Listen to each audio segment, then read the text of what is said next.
And the hardest question I ask, say and spell your name for me. My name is Brett Kiker, Brettkyker. And your title? I'm the program project manager for the Cuyahoga County Sexual Assault Kit Task Force. I'm an assistant county prosecutor here in Cuyahoga County. Okay, and you can look at me, north camera, and you're gonna have to forgive my ignorance because I was given an email and a direction. If you could kind of explain to me, you guys just got this $3 million grant, so tell me a little bit about that. Sure. So it's actually two different grants. $2 million is going to go toward an initiative that we had already been taking part in here in Cuyahoga County. It's going to be used for the testing, investigation, and prosecution of previously untested rape kits. Our task force began in 2013. The challenge with any task force is continuing it over time. We are a partnership of multiple agencies. It's under the umbrella of the Cuyahoga County Prosecutor's Office, but we also work closely with the Cleveland Police Department, the Cuyahoga County Sheriff's Office, Cleveland Rape Crisis Center, and the Bureau of Criminal Investigation, which is part of the Attorney General's Office. So it's a multi-agency task force, and like I said, part of the award that we just received, $2 million worth, will go toward our continued operation in tackling these previously untested rape kits. Do you have any statistics on how many untested rape kits there are? Sure. So in Cuyahoga County, roughly there are about 5,000 kits that are now part of our project. Those untested rape kits are primarily from the years 1993 through 2009.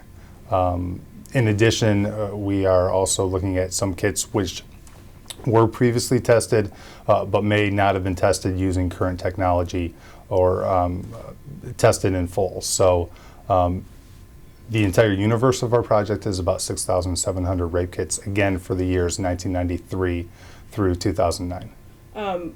Do you know roughly what it costs to test a rape kit? Like how many rape kits this $2 million could help test?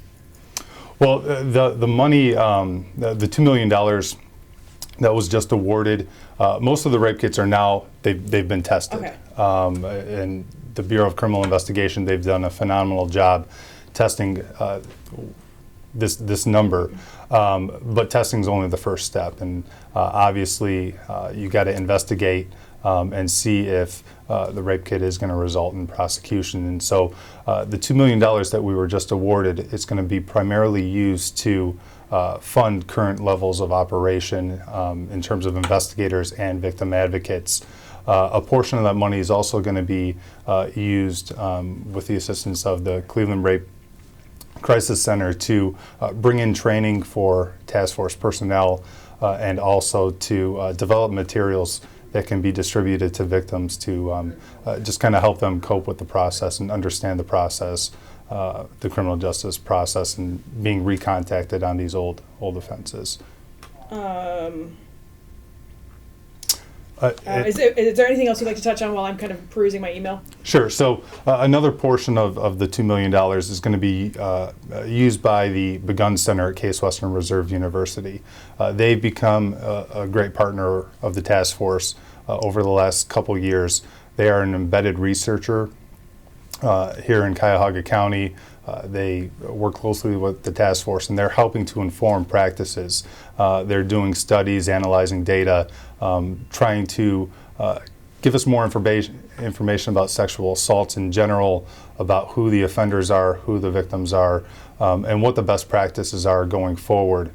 Cuyahoga County is a leader nationwide in the tackling of the untested rape kits. Us, along with cities like Memphis and Detroit, are really leading the effort. And so this money is going to help us, again, continue on in our operations. Excellent. Yeah, I know a lot of cities around the country are kind of pushing for that.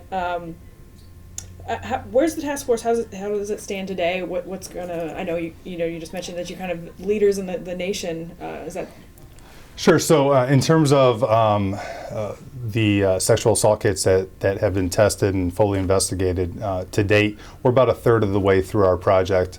I believe at last count we had approximately 525 I think it was 523 indictments, 523 indictments against different defendants, and I believe that 575 of our rape kits have resulted in prosecution. So those are 575 cases representing 575 victims that years later have now been prosecuted. So that's obviously a good sign of our success here in Cuyahoga County. Excellent. Is there anything else that either you gentlemen think we should touch on while I'm here? Do you want me to talk about the second grant? Oh, yeah. Okay. We've only accounted for $2 million of the So- $3 million. Right. So the second grant, the other $1 million, is going to be dedicated toward the collection of lawfully owed DNA, and that would be from offenders who were previously convicted of felonies or more recently previously arrested for felonies, and for whatever reason, whatever oversight, their DNA was never collected. So through this money, we hope to, one, identify those individuals who should be in the CODIS database, the DNA database, but who aren't, and then to go out and actually collect the DNA that is owed to the CODIS database. And that will make the database more robust and will likely result in more hits in the future. Excellent. Awesome. Good. Good? Good? I'm good if you guys are good. I'm good.